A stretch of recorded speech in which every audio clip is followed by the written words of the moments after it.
Hey guys, welcome back to my channel. I know I've been absent for maybe a little bit over a week, almost 2 weeks now, and the reason for that is obviously there is lots going on in the world right now.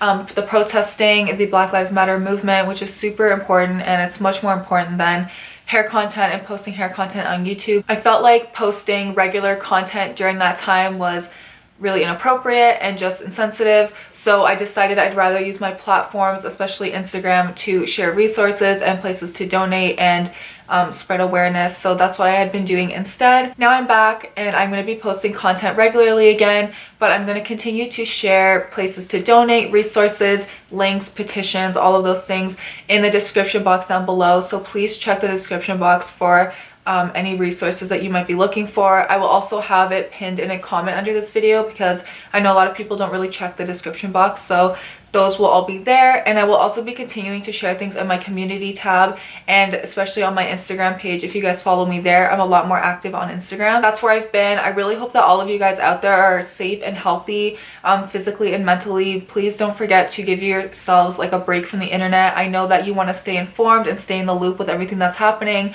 but it can be a lot on your mental health.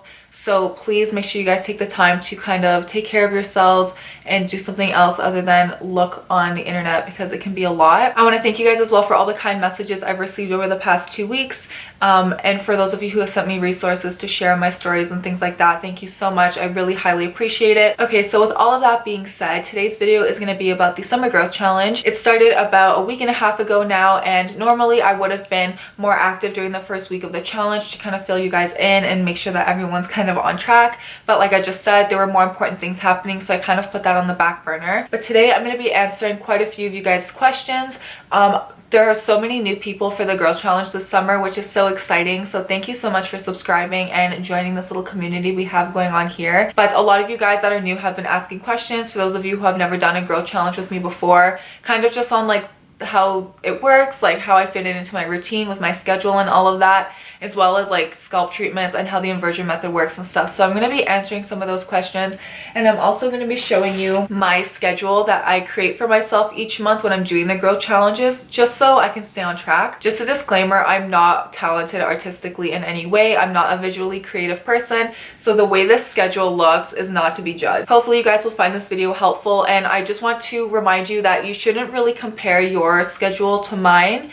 Just because our hair is different, we're different people, so what's working for me right now might not work for you, and obviously our capillary schedules are going to be different as well. So this is what my schedule looks like.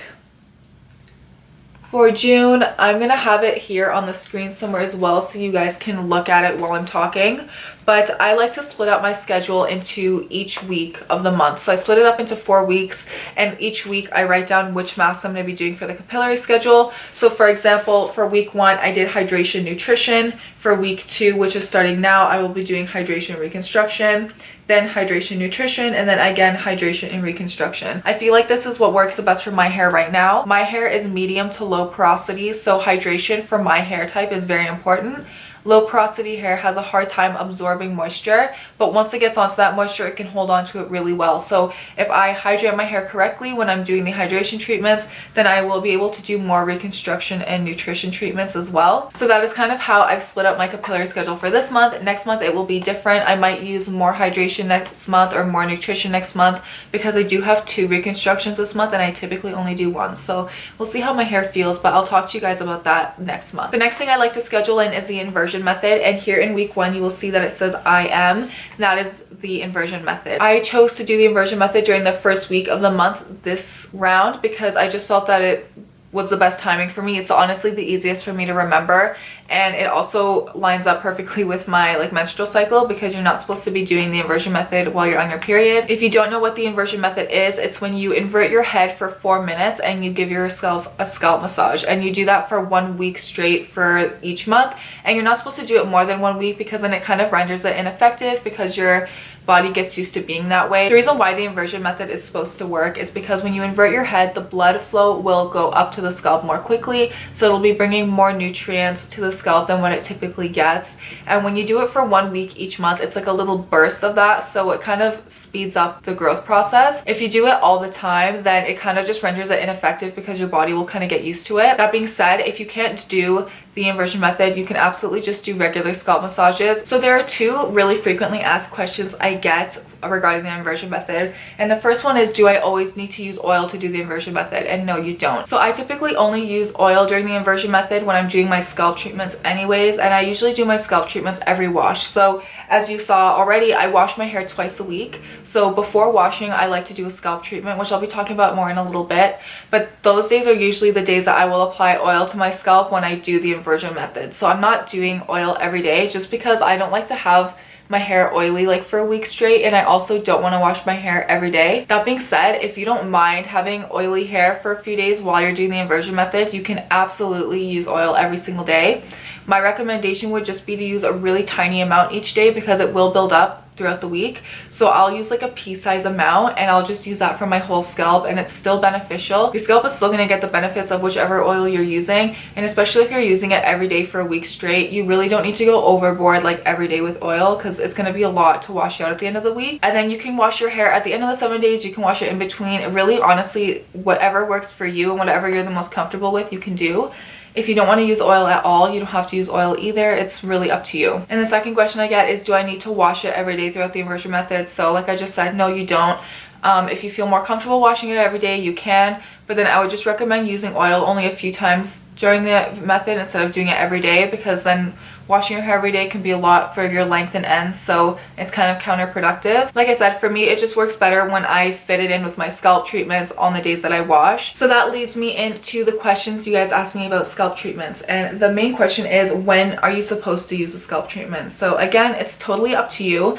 As you guys can see on my schedule, I wash my hair twice a week. So before each wash, I will do a scalp treatment. The scalp treatments I use are usually different than the treatments I'm using on my length and ends, and that's why they're scalp treatments, because they're different. And the reason for that is scalp treatments are usually more stimulating. They're usually oil treatments. They don't always have to be, but they typically are. They're more stimulating. They're meant to promote scalp health and help to keep your roots nice and healthy and strong. And usually my scalp and roots need something different than what my ends need. Another question I've been getting a lot, especially on Instagram, is what scalp treatments am I using? What are they? So I usually use the scalp treatment from the Innate Life, the scalp treatment from Blue Beautifly, the scalp treatment from Sultana, or I use the one I made myself, which I will have up in the cards for you if you want to see how I make it. It's really easy.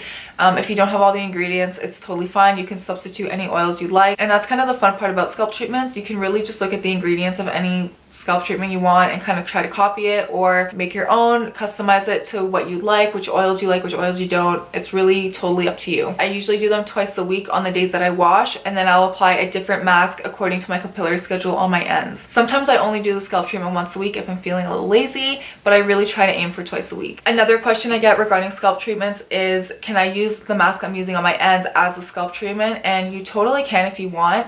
Like I said earlier, it's just that scalp treatments are usually made for stimulating the scalp and keeping the scalp healthy. But when I'm doing an oil treatment on my ends for nutrition, for example, I will most often just apply it all over my hair. So if I'm just using coconut oil on my ends, I'll also use it on my roots and scalp as a scalp treatment, and I'll leave it at that. Sometimes I'll double up. Sometimes I'll use like the Innate Life scalp treatment and then use coconut oil on top. It really just depends on what I'm feeling that day, but you guys can go ahead and just do whatever works best for you. Finally, a question I got a lot from new subscribers and new followers is, do you guys wait for me to post which masks we're going to be doing for each week of the challenge, or is that up to you? And I will be definitely sharing a lot more DIYs now that I'm going to be back posting regular content. I have one planned for this week, but I will be posting more DIYs and more masks that you can use for each component of the capillary schedule. But I'm not going to be posting one this week and being like, this is the one we're using for week 2, because my schedule is going to look different from yours, so it wouldn't really make sense. I don't really like to do challenges where we use like one specific treatment or everyone does the same treatment at the same time, because like I said, all of our hair types are different. You might be on a different schedule than I am, and it might not be what your hair needs right now. So for the challenge, just do whichever masks you like according to your own capillary schedule or your own routine if you're not using the capillary schedule. Finally, the last part of my schedule that I like to record are which vitamins I'm taking for the month, and this isn't really that important because I usually take the same ones. You guys already know that I've been taking the liquid biotin from SBR Nutrition for a while, And I also take vitamin C and zinc on a daily basis because my mom makes me take them for my immune system. So I only record those so I know what I was taking at the time. So then in a few months, if I stop taking those two things and I notice a difference in my hair, I can go back to my schedules from the summer and be like, oh, like I was taking these vitamins, so that could be why my hair has changed, or I'm shedding more or shedding less, or my hair is growing slower or faster, whatever the case may be. I can always resort back to what I was doing during this time and kind of see what I was taking. You guys don't have to take any vitamins for the challenge. I've talked about vitamins on my channel before. I'll have that video up in the cards for you. But like I said in the original Summer Girl Challenge video, I don't think vitamins are necessary for everyone for hair growth. So do what works best for you. If you're unsure, I would recommend talking to your doctor or a pharmacist and see what works best for you. So that's it for today's video, you guys. I hope that this answered some of your questions and kind of helped you visualize like what my routine looks like. I hope this video was helpful. I hope it made sense for you guys. I'm really excited to be back because I really missed you, and I will see you in the next video. Bye.